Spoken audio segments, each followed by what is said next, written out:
Hello, my name is Andrea Edward Cintron, and I am a classical musician as well as an undergraduate senior majoring in biology at the University of Puerto Rico Rio Piedras campus.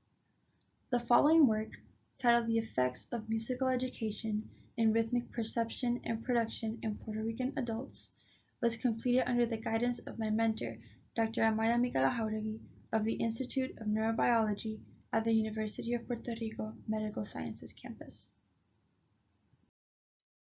Through this study, we aim to validate the experimental paradigm of iterative chains in children and adults from Puerto Rico.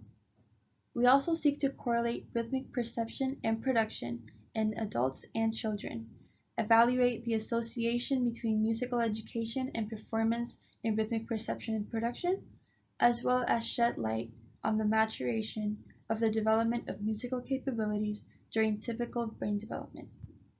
In addition, we aim to understand the role of musical education in the rhythmic capabilities of the Puerto Rican population and analyze the underlying brain activity that takes place during rhythmic tasks. Regarding our hypothesis, we expect that musicians will display less variability and more accuracy in both rhythmic perception and production.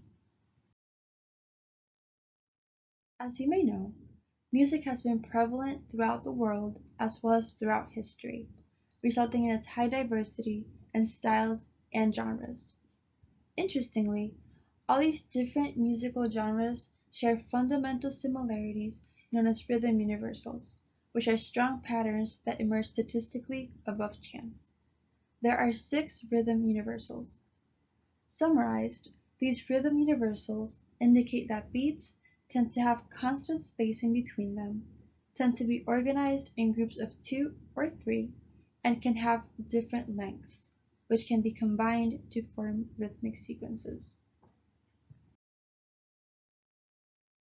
In a previous study using iterative chains, it was shown that non-musician adults, when given a random starting sequence, were able to produce rhythmic sequences that reflected these rhythm universals.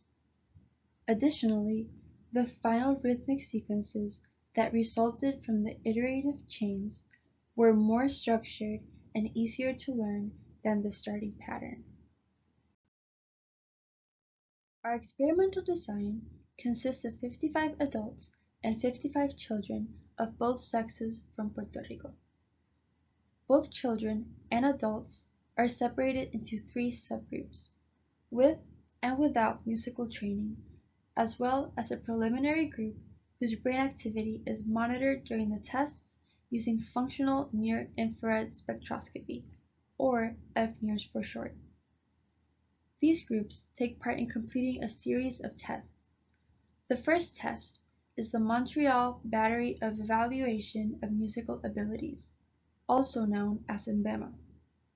This is a rhythmic perception test where the participants listen to 20 pairs of short melodies that may or may not have rhythmic differences. The objective of this test is for the subject to distinguish whether the melodies are the same or not. The second test is called drum tapping, where the participant is asked to play a pulse on an electronic drum set at the tempi or speeds categorized as slow, preferred, and fast. Each tempo is determined by the participant. During the third test, the participants are asked to synchronize to a metronome, where they listen to a metronome at different tempi and are asked to play an electric drum pad simultaneously to synchronize with the metronome. Lastly, the subjects take part in the iterative chains, where the participant listens to 24 sequences composed of 12 beats and tries to imitate them by tapping on an electronic drum pad. As we can see in Table 1, we currently have a preliminary sample consisting only of adults at the moment. Our sample is composed of 14 adults from Puerto Rico, 7 musicians, 6 non-musicians, as well as 1 Fniers participant. To further elaborate on the structure of the iterative chains, we can refer to Figure 1. On the far left, we have a computer, which generates random sequences. Next, we can see the first participant, who listens to the sequences and then imitates them to the best of their ability. We can then see the following participant, who listens to the previous subject sequences and attempts to replicate them. This continues up to the fifth subject, who then finishes the chain.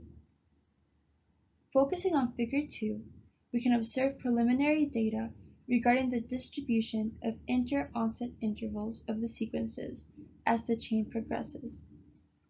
The inter-onset intervals, or IOIs, are a measure of time between beats. As we can see on the left, the computer generates a random sequence with a normalized distribution of IOIs.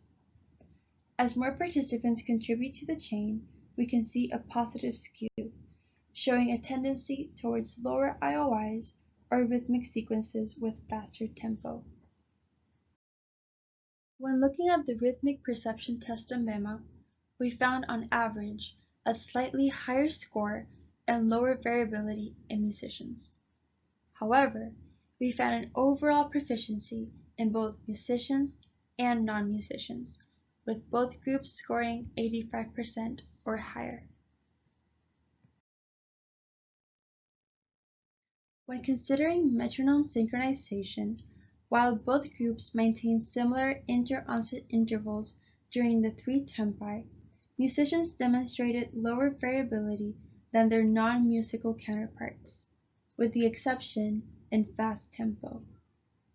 On the other hand, in the drum tapping test, both musicians and non-musicians performed at similar inter-onset intervals.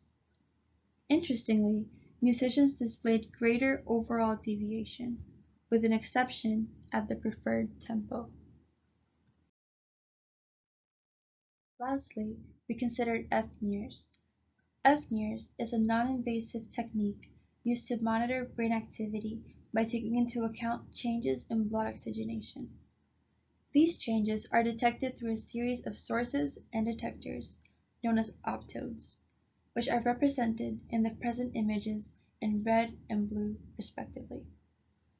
The preliminary Fniers montage, seen in image A, was tested using a finger tapping paradigm. As we can see in image B, this initial montage allowed us to consider the high brain activity that takes place in the contralateral cortex during this task, more so in the premotor regions of the brain, as seen in red.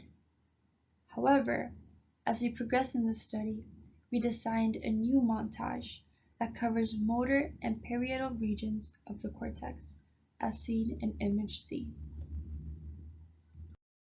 This leads us to conclude that the preliminary chain showed a tendency towards rhythmic sequences with a faster tempo. Both groups, musicians and non-musicians, displayed proficiency during the rhythmic perception test in MEMA. During the rhythmic production tests, musicians displayed less variability when given a rhythmic reference, such as the metronome, while non-musicians portrayed less deviation when playing without a metronome. In regards to Fniers, the modified montage may be beneficial for understanding the underlying brain activity during these rhythmic tasks. Our directions in the near future include continuing to visit participants remotely in compliance with the social distancing and personal protection requirements. Also, we seek to ultimately include children with atypical neurodevelopment, such as children with autism. The references we used during this study can be seen here. Lastly, I would like to acknowledge the Florida Center for Neuroplasticity, the NeuroID program, and the PRC-TRC, currently known as the Hispanic Alliance for Clinical and Translational Research, Alliance. I would also like to thank my mentor, Dr. Micaela Jauregui, and fellow co-authors Mariana Rodriguez, Dalilo Perez, and our collaborator, Dr. Andra Ravignani. And of course, the subjects that participated in the study. Thank you for listening.